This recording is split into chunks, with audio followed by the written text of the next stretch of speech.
Hello and welcome to Pyramid Review.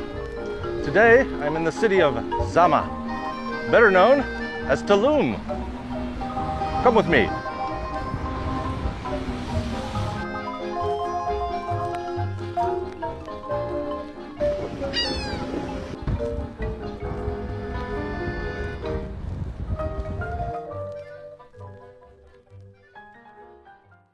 Tulum is located on the east coast of the Yucatan Peninsula, in the state of Quintana Roo, to the south of Cancun.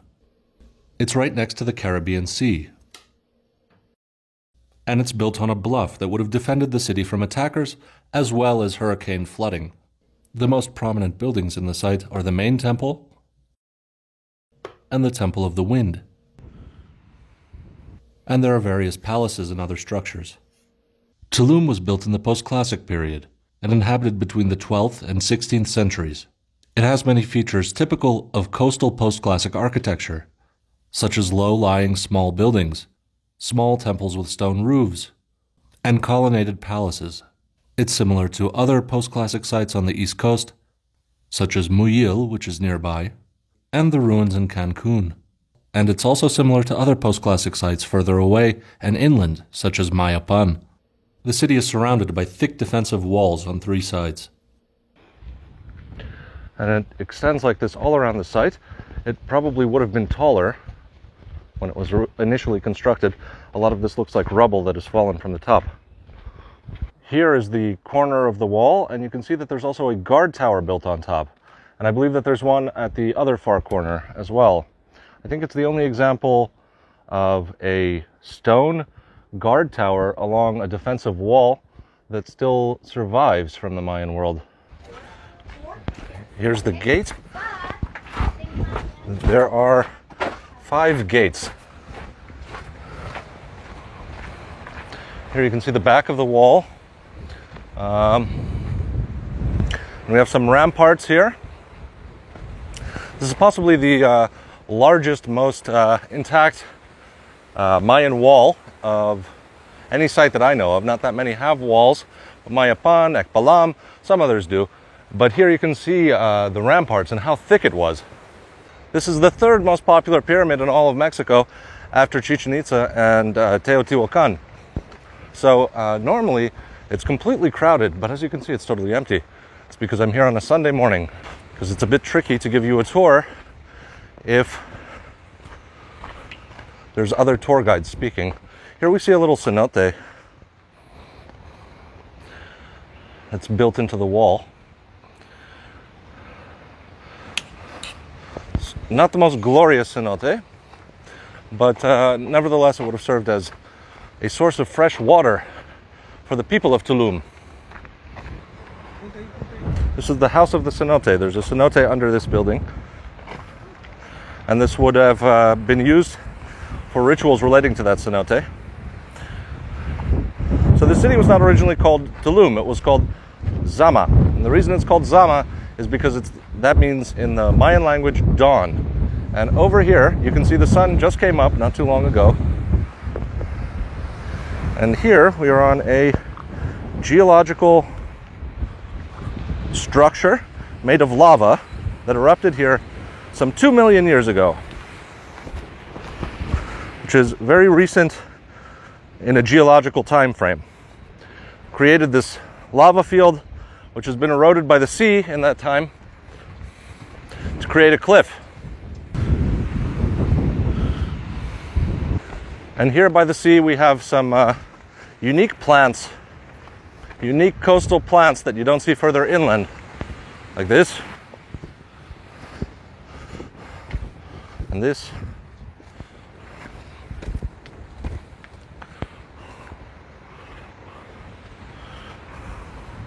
It's a bit difficult to see against the sun, but behind me there are some small buildings, and they have little doorways, and they resemble little temples. These are common on the East Coast, not only the East Coast of the Yucatan, but also the Gulf Coast. In Veracruz, you have some similar structures.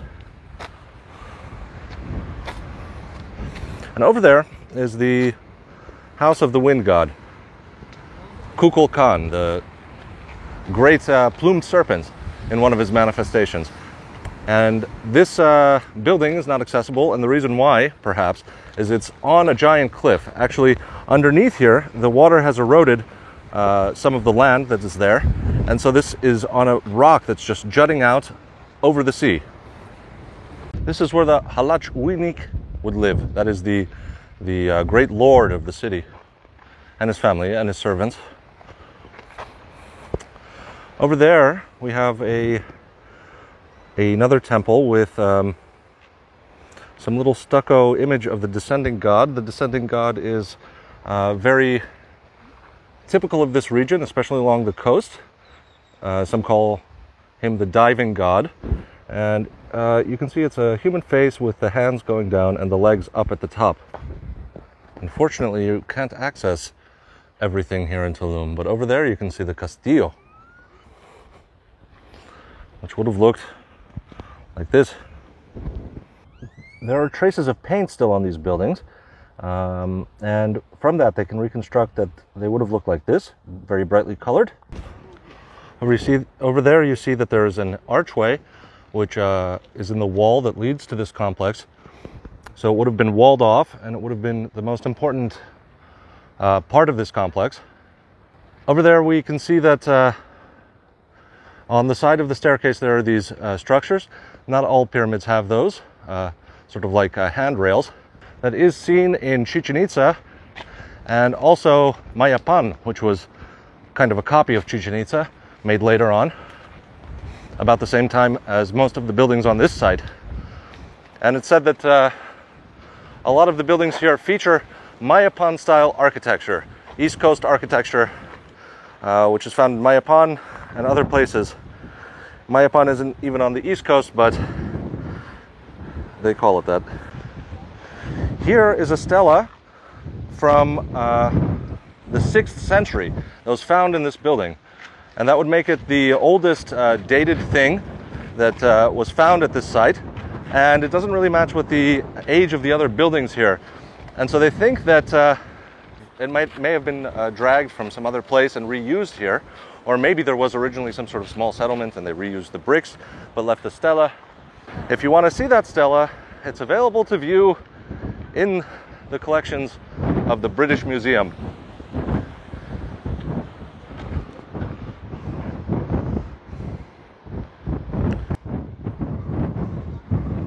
Large iguana up there,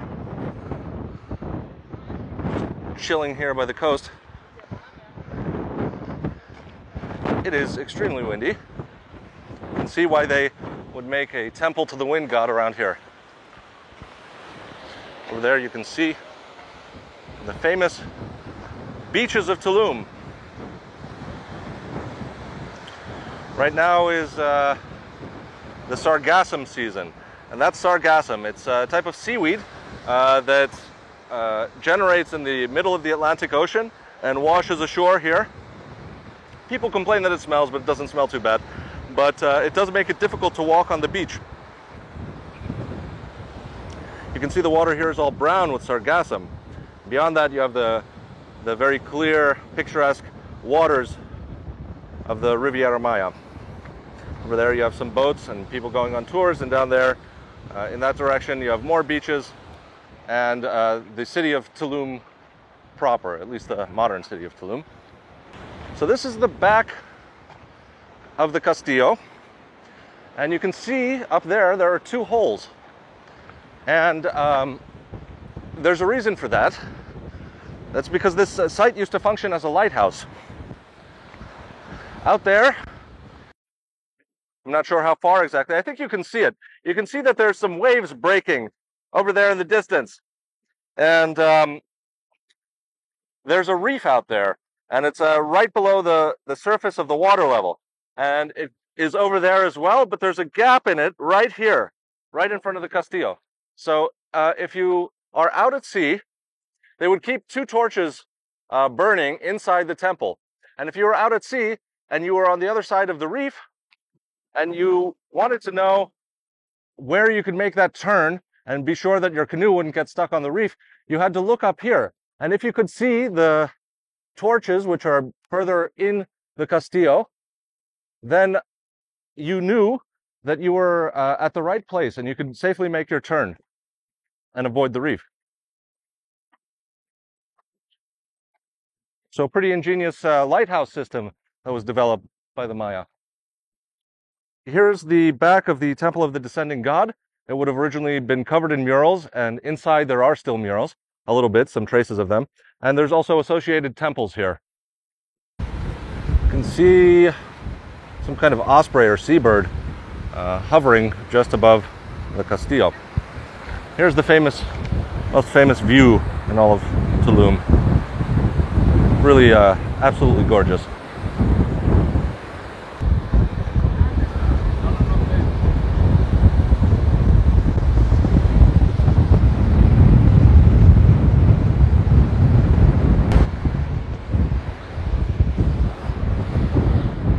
Here we have another coastal temple. Unclear what this would have been for. This may have been someone's house. I see what looks like a Mayan bed in there, although that might be an altar. Yeah, usually a bed would go all the way to the end and this one stops, so I believe that's an altar. It could have been another temple to the Descending God. There were many of those temples in this city. Or it may have had some other navigational function. So why they needed to navigate was that Tulum was famous as a city of exchange. There was lots of trade happening along this coast, all the way to places like Belize, into the rivers of Guatemala, Honduras, and further along the northern coast of the Yucatan. There's another iguana peacefully contemplating the ocean, sitting on the far wall of the city of Zama. They would be trading all kinds of goods. Famously, they were importing obsidian to here from more volcanic regions. Obsidian is, of course, very useful to make knives and all kinds of other cutting instruments. And they would trade goods from here, fruits and foods, fish. It was famously recorded by none other than Christopher Columbus himself that there were great ships going along the coast. When he first came to the Yucatan Peninsula, or went past it in his ship, he noticed a giant canoe filled with many, many people and all kinds of goods. And I believe it had a sail as well. There are various platforms all around me. There would have been buildings here made of wood, probably with these great, huge thatched roofs that you see all over the place still to this day in this area. Once again, another building that very much resembles the palace. You see a great colonnaded hall there. Here you can see that they're worried about the roof collapsing. Here you can see a face carved in stucco. One of the reasons that Tulum is so famous is not only because it's on the beach and so very scenic, but also it's very well preserved. That is in part because it is from the late post-classic period, meaning that it was inhabited at the time of the Spanish conquest, but still it is just in very good shape.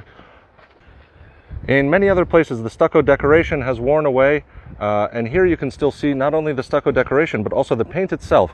And we have a face here on this corner, and some other stucco carvings over here. The Descending God, you can see the legs. The head seems to be missing. You also have some other patterns here. I'm not sure what that is. Here's a stela. And inside of there, we have many murals and also images of hands. You can see that there's handprints there of children. And this is a temple dedicated to fertility. And inside there are murals of a woman giving birth.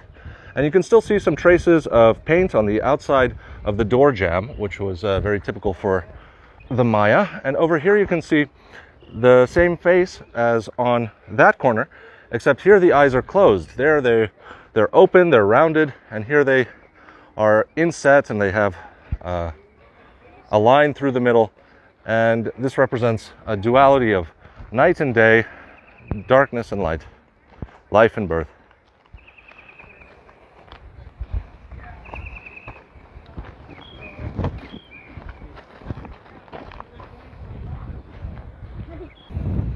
Here's a nice bit of real estate. This is a residential platform.